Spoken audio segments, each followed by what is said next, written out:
Well, with more strikes planned for tomorrow and Saturday and the threat of a further 6 months of mayhem, is it time the government got involved to sort this mess out? Earlier, I spoke to Transport Secretary Grant Shapps, and I began by asking him how he's feeling amid all this chaos. It's a busy time, and as commuters try to get themselves into work. The world has changed, of course, which the unions don't seem to have realised, and many people simply working from home where they can. Those who aren't are the people that the unions claim they want to represent, but it's people who need to get to work because their jobs require them to be physically there. Maybe hospital cleaners, for example, who the RMT says they want to help. They're actually harming those people the most, and that's the great pity of what's going on. Let me just cut to the quick about what's going on here. A lot of people feel that, notwithstanding the fact that technically you're correct, Network Rail, it's their job, they're the employer, they should be negotiating with the unions. The country's in total chaos. There's no sign of this ending. And when it comes to direct government intervention in our rail system, I mean, you couldn't have done more than you've done in the last 2-3 years during this pandemic by piling £16 billion worth of investment of our money into propping it up and saving jobs and so on, which is to your credit. But that shows that you are prepared to directly intervene in keeping our trains running during a pandemic, which prompts the question, well, why aren't you getting involved now? It doesn't seem to me to be credible to have done all this for so long and now to say, actually, not my job, Gov. Yeah, look, I mean, this is a negotiation over terms and conditions and pay, which is between the union and the employer. It is the only place that that discussion can take place. And it's a stunt that the RMT, MICK, LYNCH are now saying, oh, no, what we need are ministers in the room. That's a stunt because actually only last month MICK, LYNCH was saying we would never negotiate with the government. Actually, he said we'd never negotiate with the Tory government, which might give something about his frame of mind about all this. There isn't actually anything helpful that I could do by being in the room. In fact, it would undermine those negotiations because they're not just about pay, they're about a whole host of other things. And what the unions need to do is get back in the room, stop flouncing out and get on with the talks. How do you square, though, this kind of new parsimonious view of capping effectively what you can pay people in the public sector with this revelation today that the government is looking to scrap the cap on banker bonuses? And that's not been denied by the Prime Minister today at PMQ. So is that true? Have you told businesses that because we're now not in the European Union, they no longer have to abide by that rule that they couldn't have more than 100% bonus? Well, look, for start, the government looks after the areas of the public sector which are under its overall control. So, teachers, nurses, doctors, railways, those are the things that we can directly affect. What the private sector pays under different circumstances is their business.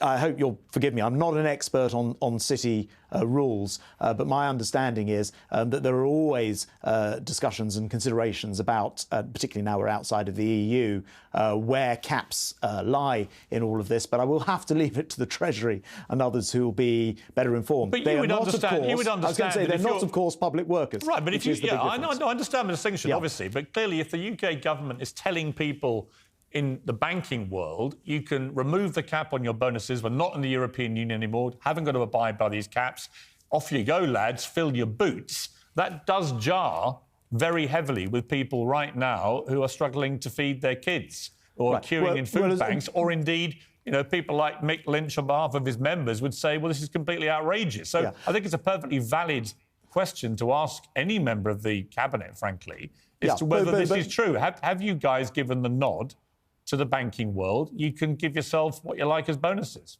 That's a private sector activity. What I'm dealing with here with the rail situation is the public sector. And I do just want to say, and I'll make this point actually because it is relevant. Don't run away with the idea that our railway workers, 100,000 of them, are poorly paid. The median salary, the average salary, is 44,000. Rail drivers, these are not the drivers on strike, I should point out, but rail drivers, median average salary, 59,000. A fifth of them earn over 70,000. There are railway drivers on over £100,000. This is not a badly paid sector. Nurses, for example, would earn perhaps £31,000. Care workers, £21,000. I don't so the government has to I'm not balance out where these unsympathetic. Listen, pay rises go. Right? I had a big set to with Mick Lynch last week. I'm not in total disagreement with what you're saying.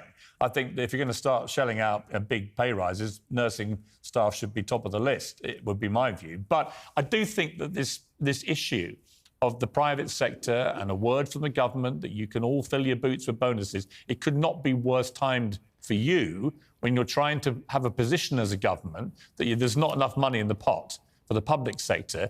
If the same government is going around removing any caps so that people in the banking community can enrich themselves, I think that's a very unfortunate juxtaposition. And I would simply ask you clearly, your position seems to be you don't know the truth about this, but if that was the case, would you share my view that it would be outrageous? Well, actually, I was going to say there's a fairly straightforward principle. The government deals with the money that it taxes and raises and then spends on things like salaries. The government doesn't generally get involved in legislation about what, for example, a TV presenter could earn or could earn as a bonus. That's unusual. Now, after the financial crash, governments around the world have been more involved in setting these private sector or limits on private sector bonuses, for example. It's not generally what governments get involved with. OK, let me just finally on these strikes. Mick Lynch says he's met every transport minister, Tory transport minister in the last year. That presumably includes you. Well, he usually works with the railway ministers, so there are rail Have you met him? He will have met. No, I don't. I haven't met with him. No. You've never met Mick Lynch? Not knowingly, no. Not knowingly? Well, you think he's crept round your house when you're not looking? As far as I'm aware, I didn't want to mislead you that he was at an event I was at once or something like that. But no, usually in government, I've got to say, look, I understand all your reasons and rationale for not getting involved, as you say, in negotiation. But given what is going on in the country, given it's the very last thing anybody in this country needs or wants right now, surely there's going to be a moment when it just makes sense for you to pick the phone up to Mick Lynch and just have a conversation with him, isn't it? Ultimately, you are the Transport Secretary. Yeah. That is right, but there is a rail minister whose job it is specifically but you're his boss, to deal right? with rail. But you're his boss. So how far do you take this? If there was a pay dispute, let me answer the question. If there was a pay dispute on your TV channel, which I believe is ultimately owned by Rupert Murdoch, would you expect Rupert Murdoch to walk in and resolve that dispute? No. I'm sure he'd often get it. I would absolutely expect him to. Put it this way, if the entire country had been brought to its knees by whatever was going on, absolutely. Mick Lynch has a Facebook profile picture of himself as the Hood, the evil criminal mastermind from Thunderbirds. And I did suggest to him when we discussed this in a rather animated way on this show last week that you were the kind of Virgil character from the Thunderbirds. You actually look a bit like Virgil. And I pointed out that in the end, Virgil does emerge triumphant. Well, I think we can take these comparisons too far. But I simply think you can't hold the world back against things which have fundamentally changed. For example, it used to be the case if you wanted to go on the train, you'd have to go to a ticket office and pick up your ticket. Now only 1 in 8 tickets are bought in that way, and yet we have exactly the same number of ticket offices, or almost exactly the same as we had in the 90s, before the internet got going. You had a situation where the only way to check a track to maintain it properly was to send people out and have them walk along the track. It's dangerous. I read accident reports frequently, from people who've died because they've been hit by trains as they try and maintain the track. And nowadays, a train can be fitted with sensors and cameras and take 70,000 pictures per minute to check that track much more safely and more accurately than the human eye. But because the unions refuse to reform themselves, we end up with a railway stuck in the 1950s and 60s. That has to change, and he won't be able to hold out against that change because he just insists on calling his union members out on strike, and the country can't live without him. Let me ask you quickly about Rwanda. We've got Prince Charles, you've got Boris Johnson going out there. Prince Charles, it was briefed and not been denied, believes that the government's Rwanda policy of sending people who try and come in illegally to this country to Rwanda is appalling.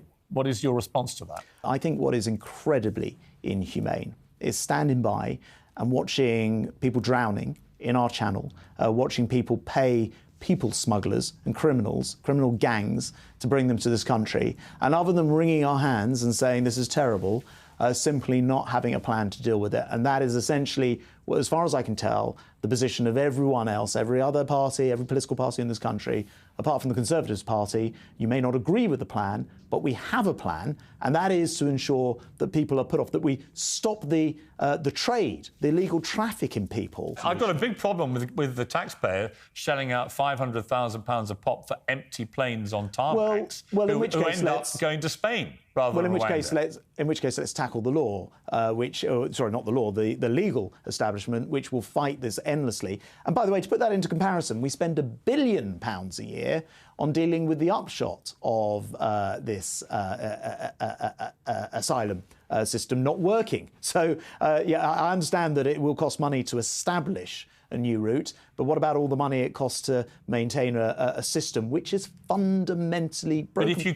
But people are dying in the Channel. We must do something about it. I agree. If you keep being blocked, though, by the law, and the law is what it is, it's a law, so they're currently winning. No, the job I do in this place behind me here is change the law. Right, I understand. When the law isn't working, I understand, but our job is to change it. My point is, if you literally can't get this plan to work, at what point do you abandon it and stop wasting taxpayer money? I think we're only at the beginning. We're going to make the plan work. I mean, we are a determined government who do a lot of difficult things. We are prepared to take those decisions. How would you feel if I said to you, all right, Mr. Shapps, I'm sorry, but we're going to take your Ukrainian family and we're going to put them on a plane to Rwanda tomorrow?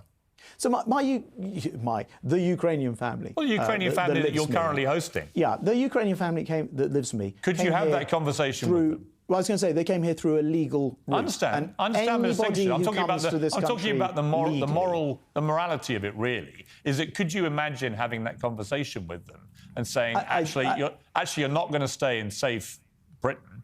You're going to go to Rwanda, which has a pretty poor record of human rights. That's no more relevant than saying, can I imagine my family being asked to go to Rwanda? I mean, we're talking about here people who've been trafficked by criminal gangs across the Channel illegally, knowing that what they're doing is illegal, and knowing that when they get here in the future, there's a good chance that you will end up being in Rwanda. And what will happen in the end, of course, once that policy is up and running, is that it will close down the criminal gangs. Let me ask you about what it's been like to have a Ukraine family living in your house.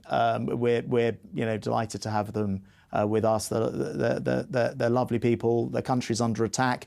And the way I feel about what's going on in Ukraine is it's not just Putin attacking some country, across in Eastern Europe. He's attacking all of our freedoms and all of our rights. And if we don't stop him there, he'll carry on west. We've seen this sort of thing in the world before. So I think it's a small price to pay to have a family live with us in return for, trying to help with that situation.